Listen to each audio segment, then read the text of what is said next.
did it this time, didn't you?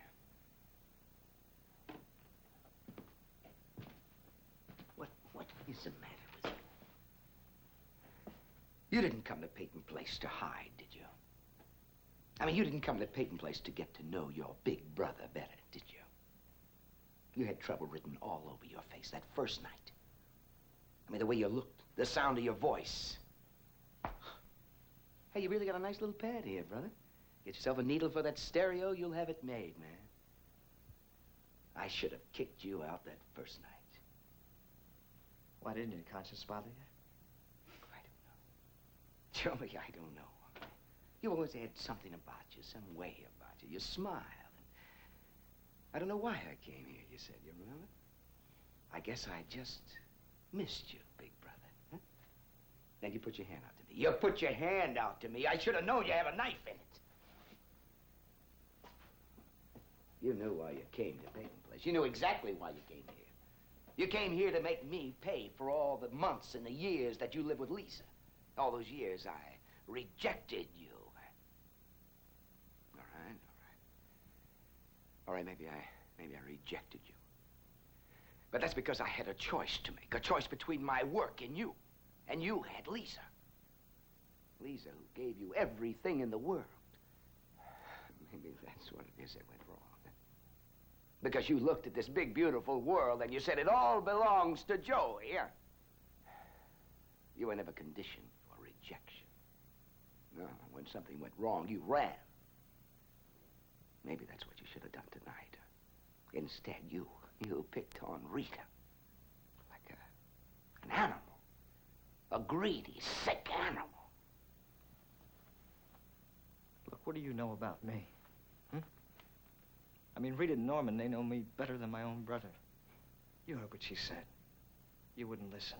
Well, you didn't want to listen, and like the old man said, I'm a bad kid. I've always been a bad kid. Because I'm Joey. And because you've always hated Joey. Haven't you, big brother?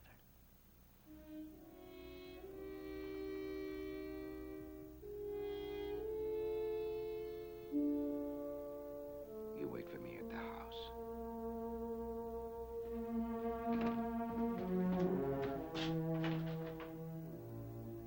At the house.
Joe, it's kind of late, isn't it? I got to talk to you about the baby, Kelly. Oh, why don't you come to the office tomorrow morning, say about 10 o'clock, huh? Elliot? All right, come on, Joe. I'm sorry to bother you, Mrs. Carson. What's the problem? You seem, I don't know, upset. Just a fight, one of those brawls on the wharf. What about the baby? Kelly isn't Allison's baby. Kelly is Jill's baby. How do you know so much about it? I'm the father. All right, let's go. No. Listen to me. Let him talk, Elliot. Lady, I just did. Now, you listen to me, Joe. My wife and I have been through the ringer over this baby.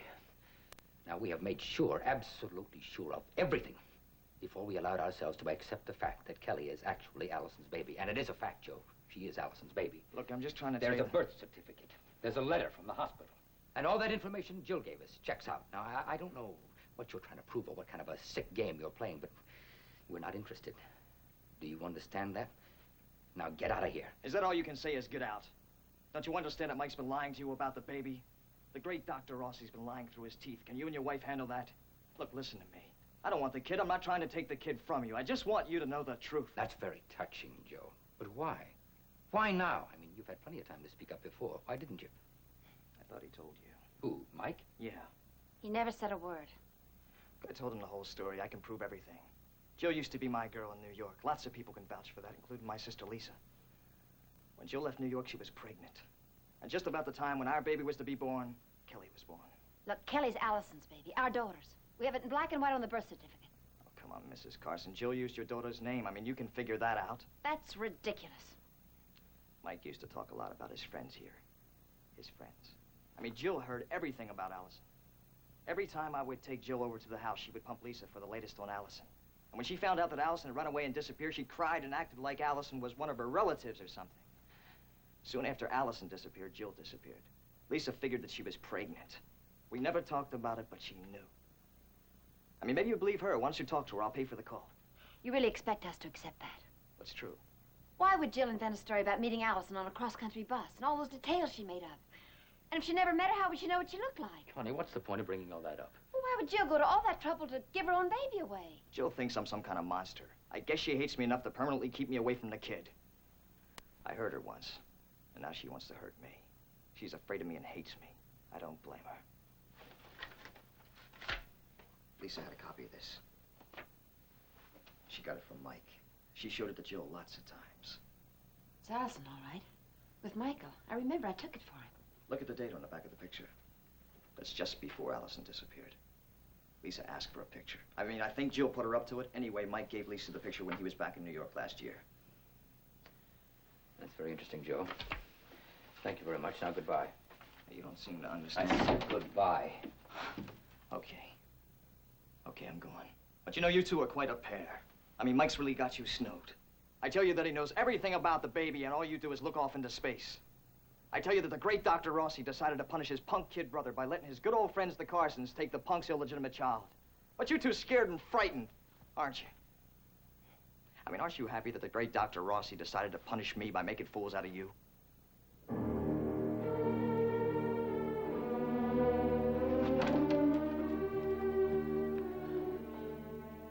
Well, he certainly must hate Mike to make up a story like that.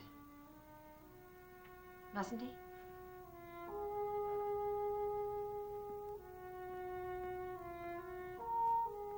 Don't go looking for Mike tonight.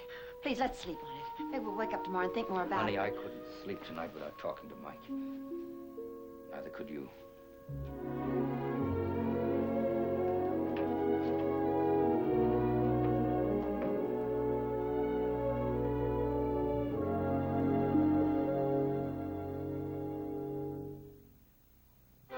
Preview from the continuing story of Peyton Place. You know, we really have a great deal in common, Stephen. But not the sort of thing that makes for the kind of friendship you seem to be suggesting. I'm not available for making husbands jealous. Stay away from me. Stay away from Connie. From both of us. You're a fake, Mike. I want to see my baby. She's not your baby. You disowned her the day she was born.